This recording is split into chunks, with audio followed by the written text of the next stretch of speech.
Alô, amigos, mais uma vez estamos de volta para perguntar ao nosso querido convidado, Orson Carrara.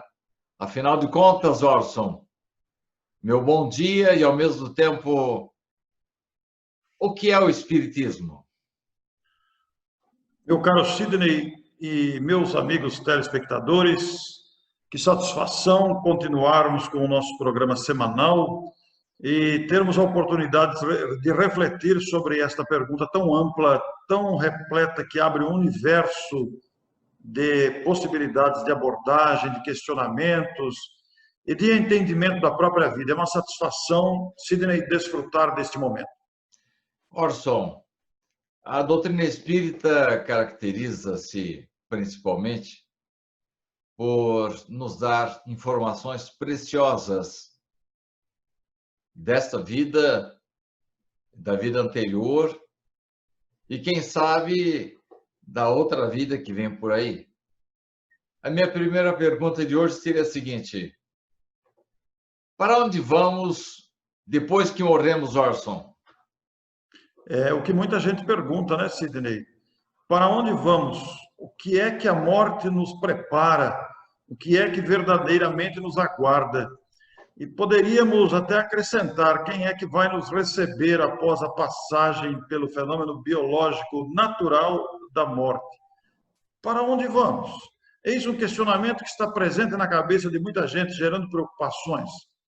Na verdade, a morte representa a extinção do corpo físico. Esse conglomerado biológico é um instrumento. Nós não somos o corpo. Nós estamos no corpo temporariamente. Essa permanência temporária nesse instrumento fabuloso que é o corpo físico é uma estada temporária visando ao espírito, à inteligência imortal, à personalidade integral, o utilizar-se desta maquinaria para promover o próprio desenvolvimento, aprender com as experiências durante um certo tempo. E nós aprendemos muito na estada neste corpo físico, esse instrumento que usamos. Mas chega um momento em que ele se torna inútil, ele se torna sem condições de uso.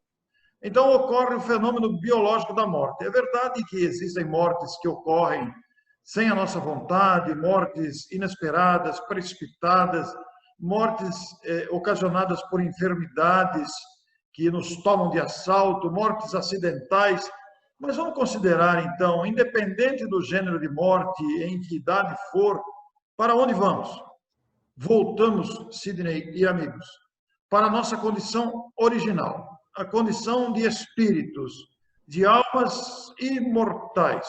Retornamos à dimensão verdadeira, ou à pátria espiritual. E vamos nos encontrar com nós mesmos, com nossa própria consciência. O ambiente que vamos despertar, o ambiente que vamos nos encontrar, foi formado, construído pelas nossas mentalizações, pelo nosso comportamento moral, pelos condicionamentos emocionais, intelectuais, morais que construímos. E seremos recebidos por aqueles com quem mantivemos afinidade.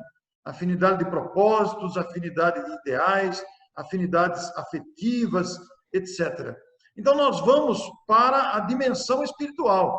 Essa dimensão espiritual localiza-se nas proximidades da própria Terra, considerando a nossa condição de espíritos ainda sem condições de grandes voos para outros locais. Muitos de nós, em sua grande maioria, permanecem no ambiente aqui próprio da Terra. Mas somos, posteriormente, encaminhados para colônias espirituais próximas à Terra, na nossa condição, criaturas na nossa condição. Mas aqueles espíritos mais maduros, aqueles espíritos mais evoluídos, podem dirigir-se a regiões mais elevadas. Mas, na maioria dos casos, da porcentagem esmagadora da Terra, nós permanecemos aqui no ambiente próximo aos nossos afetos, aos nossos afazeres, pelo menos nos primeiros momentos. Mas depois, gradativamente, vamos tomando consciência de que estamos num novo estado de vida e vamos nos aprofundando no conhecimento desse local que nos acolheu. O local poderá ser bom, a depender das nossas escolhas que fizemos durante toda a vida, E poderá também ser um local desagradável, a depender também da sintonia que mantemos com a nossa postura costumeira no dia a dia. Então, nós voltamos, Sidney, voltamos para a condição original, imortal, sem mudanças bruscas. Praticamente, a nossa vida, ela continua, apenas mudamos o estado de sair do corpo físico e continuar vivendo como almas imortais. Orson, parece que a sua opinião é assim, um pouco isolada perto das demais filosofias e religiões de todo o mundo, de todos os tempos. Eles falam, esse último ponto a que você se referiu, dizendo que iremos para um lugar bom ou um lugar ruim, mas denominam de céu e inferno. Onde é que estão esses dois locais? O céu e o inferno. O céu e o inferno estão dentro de nós. São estados de consciência. E são esses estados de consciência que determinam os locais onde vamos permanecer, onde vamos despertar. Mas eles são construídos pela nossa postura, pelas nossas escolhas. Então, alguém que está em paz consigo mesmo, alguém que está em paz com a consciência, está no céu, está se sentindo bem, está se sentindo... A consciência não faz nenhuma acusação, a consciência está de acordo, apesar das nossas dificuldades, das nossas deficiências morais. A pessoa fez o melhor que estava ao seu alcance, a pessoa está no céu. Mas aquele que morre arrependido, cheio de remorsos, aquele que morre com desejo de vingança, com ódio no coração, estará no inferno de si mesmo. O céu e o inferno não são locais próprios, são estados conscienciais. O que acontece no retorno ao mundo espiritual é que aqueles que estão imbuídos de propósitos vingativos, que guardam dentro de si muito rancor, muita mágoa, muito arrependimento, muito remorso, se juntam e estão reunidos em locais que se tornam, podemos dizer, como se fosse a imagem do inferno pintada por Dante Alighieri, por exemplo. Mas aqueles que estão com bons propósitos, aqueles que estão com a consciência relativamente em paz, se juntam aos mesmos, a outros nas mesmas condições. Mas você acabou de falar aí que nós podemos nos encontrar com os entes queridos, mas as outras religiões consideram isso uma coisa impossível, ou mesmo fora das questões bíblicas. Aliás, na própria Bíblia, fala que nós devemos evitar o contato com os mortos. Nós vamos rever os nossos entes queridos, Orson? Em condições de normalidade, sim. Em condições habituais, sim. Vamos ser recebidos pelos entes queridos que nos antecederam. Mas pode acontecer também, e isso também não é uma exceção, não é tão raro assim, que aqueles que nos antecederam já estejam reencarnados outra vez. A depender do tempo que desencarnaram, pode ser que já tenham retornado à matéria. Mas também pode ser que os nossos entes queridos estejam em duas situações distintas. Em regiões mais elevadas, que nós ainda não merecemos estar, ou estão em regiões de sofrimento em virtude da postura que adotaram. Então, são três situações que podem ocorrer. A pessoa estar reencarnada, a pessoa estar numa região mais elevada onde nós não temos acesso, aí teremos que aguardar a visita do ente querido que está em região mais elevada, ou o ente querido não está numa situação muito confortável, sem condições de estar conosco, de nos receber. Mas todas essas situações são temporárias, são até que alcancemos o mérito e as condições de estarmos plenamente juntos. Orson, vamos mudar um pouquinho o tom da nossa conversa.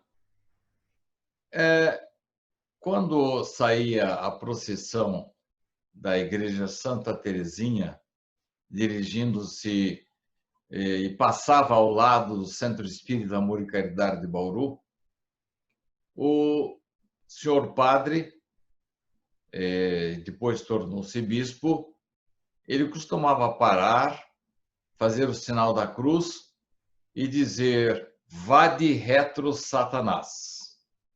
E eu sei que aí em Matão Isso aconteceu algumas vezes, inclusive em frente ao local onde é hoje o Clarim. Houve, assim, muitas manifestações. Isto é, as pessoas, de uma certa forma, ou não sabem, ou têm medo do centro espírita, local de reunião de almas penadas, de fantasmas, de entes fantasmagóricos. Diga-nos, por favor, Orson, o que é um centro espírita? Pois é, você se referiu bem à figura do Satanás, ou diabo, figura lendária criada pela imaginação humana através do tempo, por falta de conhecimento, para controlar as criaturas humanas, para, através do medo, controlar. E realmente, esse entendimento sobre a existência do diabo, do inferno, provém de uma época infantil da humanidade. Amadureceu a humanidade e essa figura perdeu completamente seu sentido. Não há mais lógica em pensar que Deus criaria um ser que lhe concorresse, ou que haveria um ser capaz de enfrentar a Deus. Deus é o Criador absoluto em todas as coisas. E esta cultura do inferno e do diabo, do Satanás, de almas penadas, vinculou-se ao centro espírita através do tempo, principalmente no início da prática espírita, porque imaginava-se, como você bem disse na citação da Bíblia, que há uma proibição para conversar ou evocar os mortos, os chamados mortos. Isso também vem de uma época de ignorância onde não se conheciam os mecanismos de comunicação com os mortos e a finalidade deste contato. Mas com o advento do Espiritismo, os mortos se mostraram os próprios seres humanos em outra dimensão, com necessidades, com auxílio que podem prestar, com informações, com conteúdos que se comunicam com aqueles que estão encarnados ou ocupando um corpo de carne, mas que na verdade também são pessoas, apenas pessoas fora do corpo. Então perdeu-se esse caráter de fantasmas, de almas penadas e almas do outro mundo, porque não há almas de outro mundo, somos almas todas desse mundo mesmo. Apenas algumas estão aqui ocupando corpos de carne e outras estão na dimensão espiritual. E o Centro Espírita ficou com esta vinculação no passado.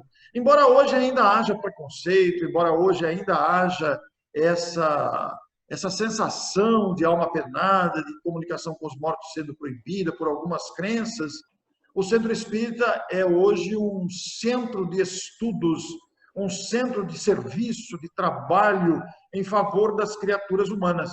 O Centro Espírita, ele iniciou as suas atividades através da iniciativa dos adeptos do Espiritismo, que com o advento do Espiritismo foi-se possível o surgimento dos adeptos. Esses, por sua vez, sentiram a necessidade de formação de grupos, e esses grupos se estenderam através do tempo, chegando até os nossos dias, como aglomerações, como conjunto e formação de grupos que se uniram em torno do ideal espírita.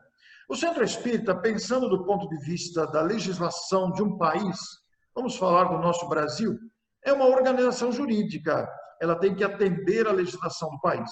Portanto, é uma organização normalmente estabelecida por estatutos, regidas por estatuto, onde uma Assembleia Geral estabelece os artigos que compõem o estatuto, obedecendo à legislação do país, e onde também é prevista a eleição de diretoria para ter um órgão representativo perante as autoridades, perante a fiscalização, a Receita Federal, etc. e tal.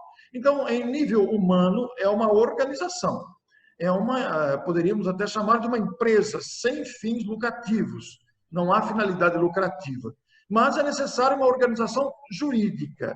Essa organização jurídica normalmente tem uma sede. Às vezes tem sede própria, às vezes tem sede alugada. E nesta sede concentram-se as atividades, que são múltiplas. São múltiplas. Ali nós temos grupos de estudos, aulas para crianças e atividades para jovens. Nós temos o chamado atendimento fraterno, que é uma possibilidade de diálogo com pessoas que procuram respostas para as suas dúvidas. Nós temos o atendimento aos espíritos através da reunião mediúnica, que se desdobra em outros segmentos também. Nós temos a aplicação do conhecido passe, que são transmissão de energias. E nós temos o trabalho social desenvolvido também, de atendimento às criaturas com necessidades materiais, com o fornecimento de enxovais para gestantes carentes, com o fornecimento de alimentos para famílias, com o encaminhamento para empregos, com albergues noturnos, com hospitais, com creches. Os centros espíritas se multiplicam em atividades sociais. E tem também, naturalmente, a sua reunião pública, que se constitui normalmente de palestras. Podemos dizer que é o cartão postal da instituição. É o primeiro contato, normalmente, com a instituição. A pessoa vai numa reunião pública, depois é encaminhada para um atendimento fraterno, para apresentar as suas dúvidas, para ser encaminhada, para ser esclarecida sobre a finalidade. E isso proporciona um rol imenso de atividades. E são hoje no Brasil mais de 5.000 centros espíritas no Brasil. No estado de São Paulo, aproximadamente 3.500 centros espíritas. E são grupos jurídicos que se organizam para essa finalidade. Existem grupos pequenos, existem grupos muito grandes que se multiplicam em outros núcleos, existem grupos até que funcionam em residências, mas os centros espíritas, em sua essência, ela se constitui especialmente em escolas. São núcleos educacionais da mensagem da imortalidade para explicar o que são os espíritos e responder à pergunta básica deste programa. O que é o espiritismo? É a finalidade do espiritismo. É educar as mentes sobre a nossa verdadeira natureza. Quem somos, de onde viemos, para onde vamos. Então, basicamente, é um núcleo educacional, é uma escola.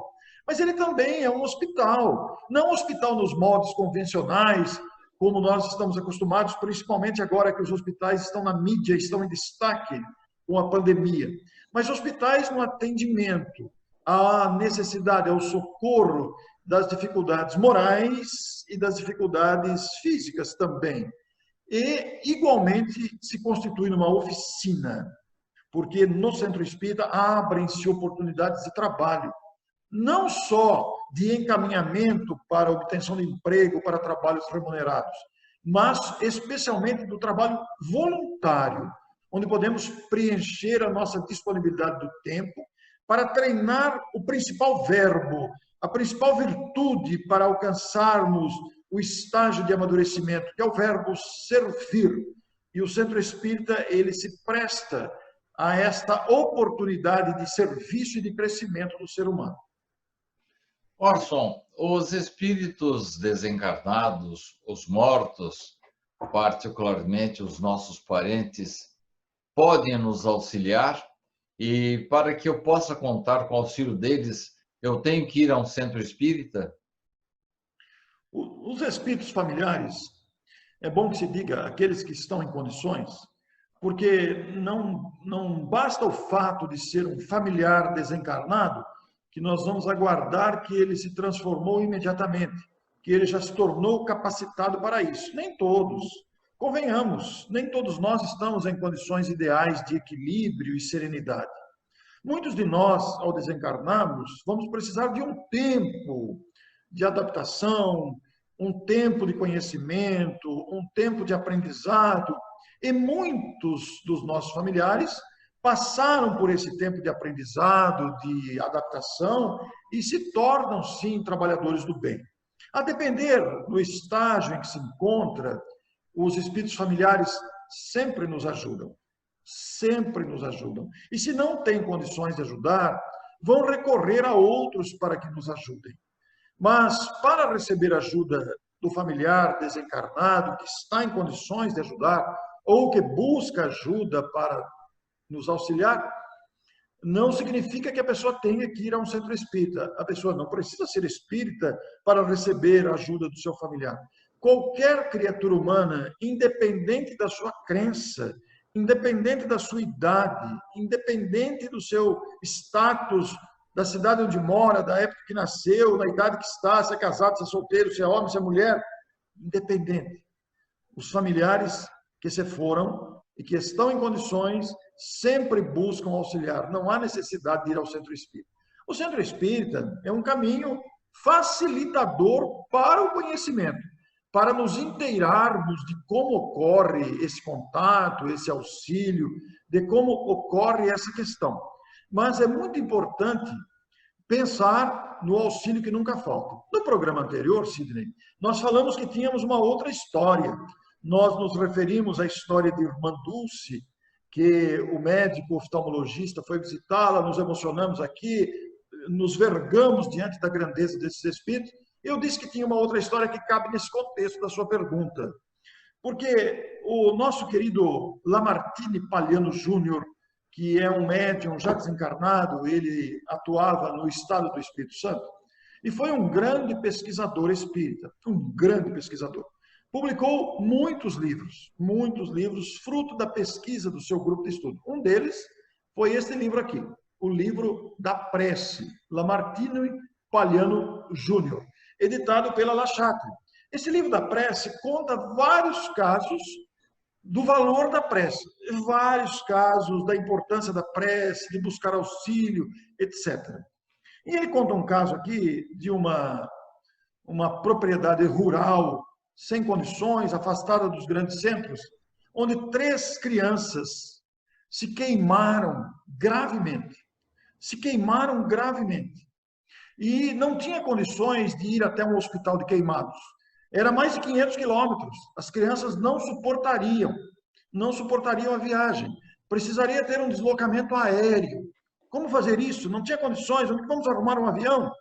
Então, o Lamartine, que fazia parte, coordenava um grupo de amigos muito afins, que normalmente se reuniam em prece, não sei dizer quantas vezes por semana, mas se reuniam, e sabendo da gravidade do caso, as providências, aquele estresse, aquela preocupação com a saúde das 3 crianças, um telefonou para o outro, e não tinha o WhatsApp ainda, era o telefone fixo somente, um telefonou para o outro, e resolveram unir-se, ainda que à distância, para orar, para pedir ajuda aos céus, inspiração aos céus para resolver a questão. Se reuniram imediatamente no mesmo horário, cada um em sua casa, como estamos fazendo aqui, estamos em casas diferentes, mas no mesmo propósito. Aquele grupo que não era grande, mas também não era pequeno, se reuniram simultaneamente, endereçando preces ao alto, pedindo ajuda para resolver aquele caso. Nesse meio tempo, a médica que procurou o Palhano, que era a médica que estava cuidando das crianças e que sabia do trabalho de preces do grupo, lembrou-se que uma das mães tinha qualquer relacionamento com algum aviador, com algum avião, e uma das pessoas vinculadas lembrou-se que o marido dela tinha um contato em Recife com uma pessoa que tinha um avião particular. E o contato foi feito, o avião veio imediatamente e resgatou as crianças daquela propriedade rural, que foi levada a um hospital de queimados, e as meninas foram salvas. Quer dizer, interferência de quem? De familiares? Pode ser, pode não ser também, mas auxílio imediato em decorrência da prece, em decorrência do pedido sincero, honesto e com sentido de ajuda para alguém que precisa. Esses fatos são marcantes, porque muitas vezes estamos nós em situação de desespero, de angústia, nunca podemos dispensar a prece. Os nossos familiares ouvirão. Se estiverem em condições, vão providenciar. Se não estiverem, vão procurar ajuda. E mesmo que eles não ouçam, digamos que os nossos familiares a quem estamos pedindo, orando, estejam em condições difíceis, as preces serão ouvidas por outros espíritos amigos que estão sempre atentos à recepção dos pedidos de socorro vindo dos encarnados.